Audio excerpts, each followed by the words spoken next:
All right, Giants Nation. So I saw a couple conversations being had about Daniel Jones. It's not hard to go to any Giants platform, whether you're on TikTok, Twitter, Facebook, or any Giants forum, and not see news about Daniel Jones, usually negative news. So I'm going to talk about three conversations that Giants fans are having about Daniel Jones. So with all of these quarterbacks getting paid, usually good quarterbacks, much better quarterbacks than Daniel Jones. A lot of people are saying that they're not worth the money that they're being paid.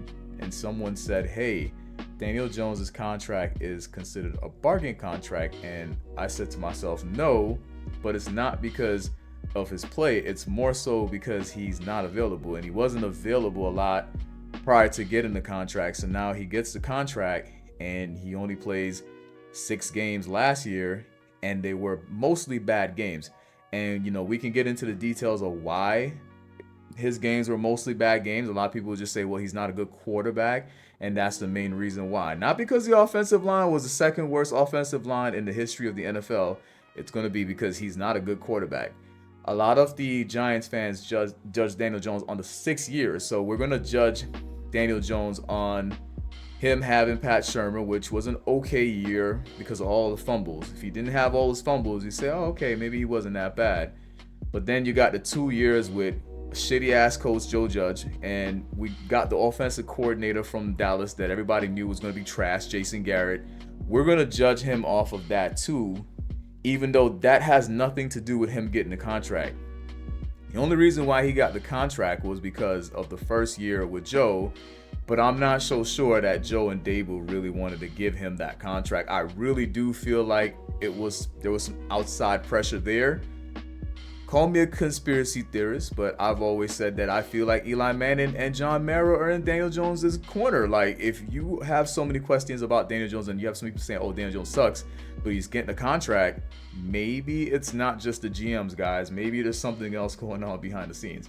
So his contract is not a bargain, but again, it's not because of his talent. It's because he's doing what he did before getting the contract. He's not staying healthy. It's not his fault. Shit happens, but at the end of the day, he didn't stay healthy.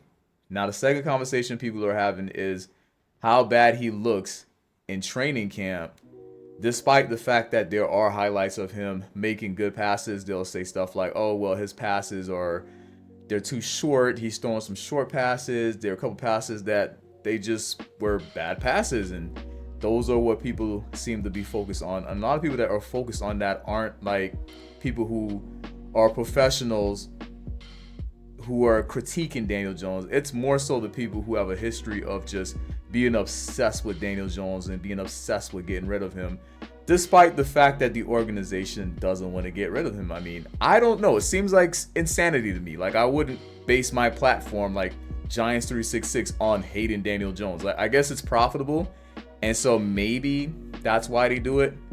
But realistically, it's like, you guys wake up and stress about a situation that won't be changed until the Giants decide that they want to get rid of Daniel Jones. But I'm not worried about these practices. He's coming off of a torn ACL. You already didn't like Daniel Jones before the ACL, so why are you shocked that he's having a bad training camp? Like, why are you trying to make it such a story? You should be like, hey, I'm not surprised. I didn't like him before the ACL tear, and now he's torn his ACL and he's coming back and he doesn't look good. You should just say that. Personally, I don't care about training camp for Daniel Jones outside of when we play the Lions during the joint training camp situation. You're playing another team that has no motivation to hold back. So you could say the situation from last year is going on this year. Like, the defense is not really trying to embarrass him fresh off the ACL tear, or just the fact that he's Daniel Jones, who's been under so much criticism because he's the Giants quarterback, and some people don't know why. The third thing I'm seeing is this foolishness of starting Drew Lock. If you hate Daniel Jones and you want Drew Lock in, you are an idiot. Because a lot of you guys are saying that you want Daniel Jones out because he sucks. Well, if he sucks, wouldn't you want him in so you could lose out and get a top prospect next season? Now, I could be devious and say you wouldn't want a situation like Tyrod Taylor and DeVito where they quote unquote play better, and then now you've played yourself out of the best prospects. You wouldn't want that, would you? Because for a lot of you guys, it's personal. You really hate Daniel Jones. And if I told you the best way to get a top prospect was to play Daniel Jones, you guys are so selfish that you would say, nah, I just want to see him on the sidelines. For what reason? You want to see a quarterback that you're paying $40 million healthy on the sideline for what reason? You think Drew Lock is going to take you to the playoffs? Like, who do you guys think Drew Lock is? Or are you just so obsessed with Daniel Jones that you just want to see him on the bench? Now, if he gets hurt, or if, we're at a point where the playoffs are out of the picture because he's been so trash and they want to play Drew Lock, then that totally makes sense because he's got the injury clause. But I really don't think they care about the injury clause. I really don't think they do. They didn't care about giving him a contract despite the warning signs from the previous seasons.